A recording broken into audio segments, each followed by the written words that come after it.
አንድ ሀብታም ሰው ዘመናዊ መኪናውን አቁሞ ለጉዳዩ ገባ ይላል። ጉዳዩን ጨርሶ ወደ መኪናው ሲመለስ የአንዱ ጎማው 4 ብሎኖች ተፈተው ተወስዶበት ያያል። ይህኔ ይበሳጭና አካባቢው ላይ ዞር ዞር ብሎ ብሎን ፈልጎ ያጣል። ያኔ መኪናውን ተደግፎ በጭንቀት ቆዝሞ ሳለ አካባቢው ላይ ያለ አንድ እብድ ነገሩን ተከታትሎ ኖሯል። ምን ሆና ነው ይለዋል።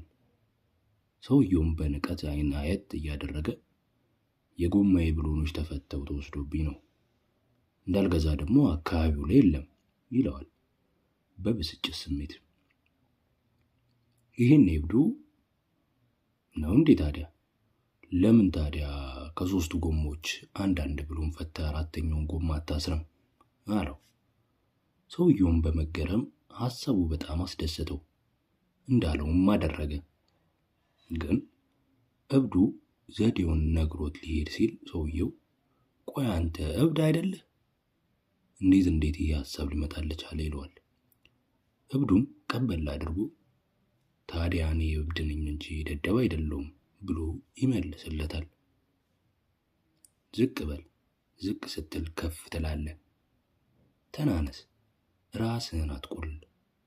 ሁሌም እኔ አዋቂ ነኝ አትበል።